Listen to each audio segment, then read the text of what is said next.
Hey everybody, it's Christina of Crafty Paws. I wanted to share with you guys my latest project for MelsCraftBoutique. This is my end of year DT project and I am so excited about how this turned out. My husband said that this looked like a hot mess, but I think it looks so cool because this is my Steampunk Valentine altered canvas.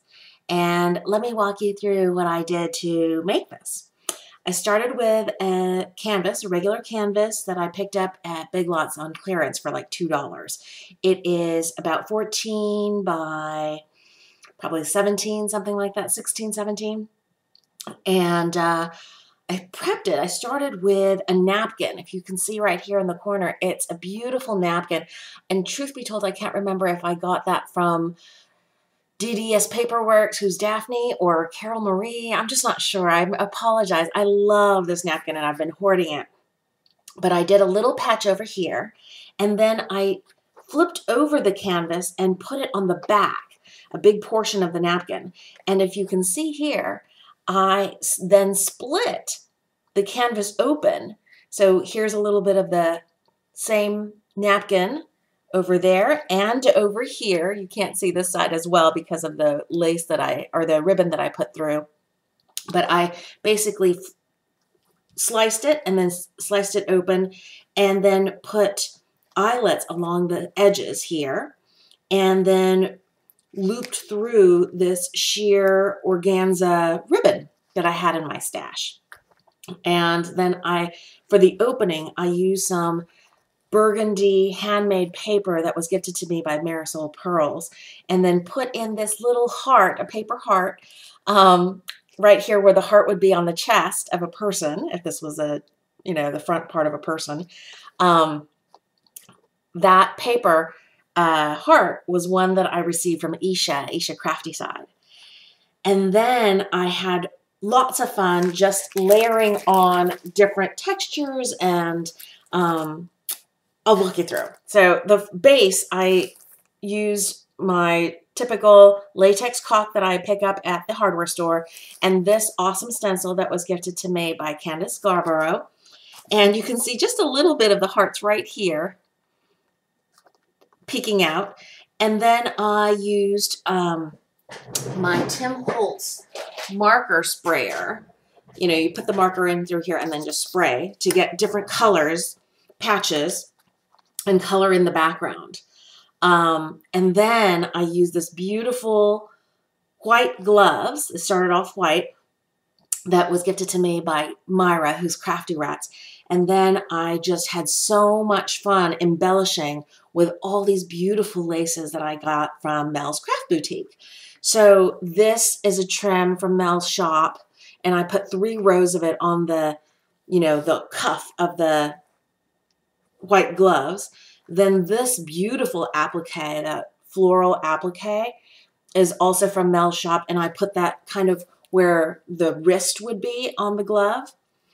And then I inked the tips of the fingers because I figured that I could have left them just plain cream color the way they started, but I wanted it to be a little more edgy.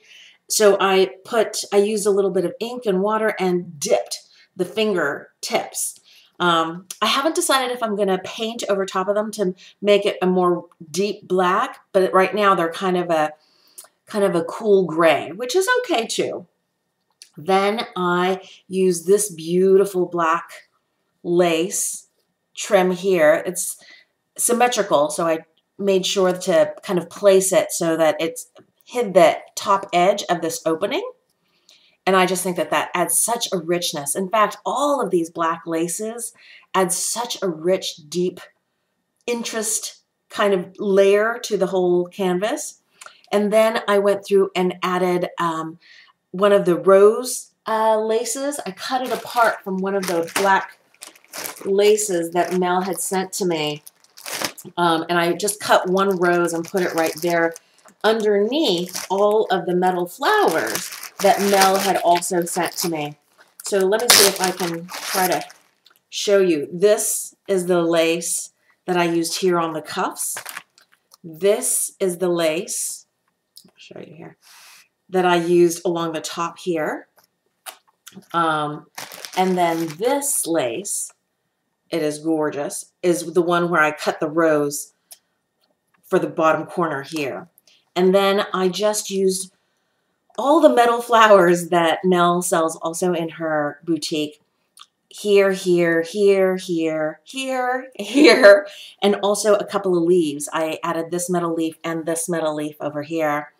Just layering, adding more depth and richness, I felt. And then for the centers, I used brads that I just snipped off the backs of. And for some of them, I used just some paper, mulberry paper roses in kind of this burgundy and wine color. And I just hot glued all of that on. Sorry, a little string here.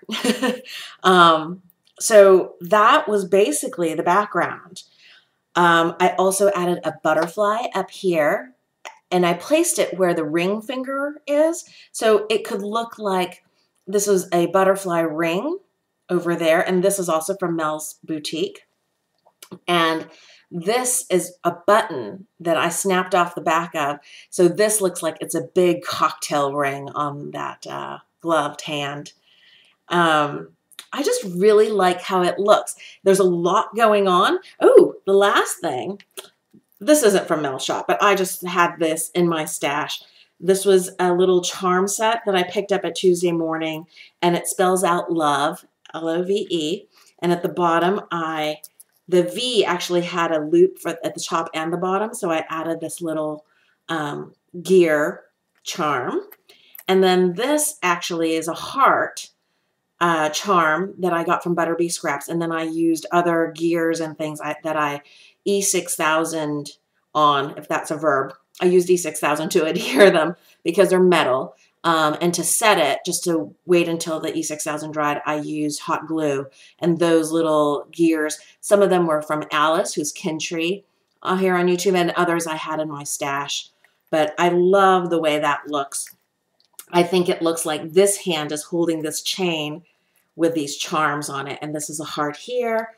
This is another heart metal sticker that I had in my stash, and I just added a couple more gears there. This J and K is for my hubby and me, and these are those Tim Holtz little alpha.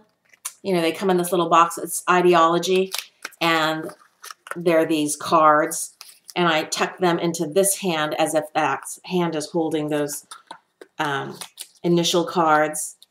And that's really it. If you guys have any questions, even if it's about just, you know, what adhesives I used or whatever, it's totally fine. Please leave them in the comments and I will answer all the questions that I possibly can. I won't get a chance to put my blog post up. I'm switching servers over there. So hopefully I'll get that up before the weekend, but I will put all of the links to all of the items that I used from Mel's shop. And remember, if you're making a purchase at Mel's shop, please think of using the code CraftyPaws10 for 10% off your order at $15 or more. And if you're in the US, you also get free shipping using that code if your order is $40 or more. So that's it. I hope you guys like it. I know there's a lot going on. I'll try on my blog post to also put some detailed pictures in so you can see more of the details. But that's really it. I hope you guys are having a great day, and I'll see you in the next video. If you like these kinds of projects, please give me a thumbs up. Thanks. Happy New Year.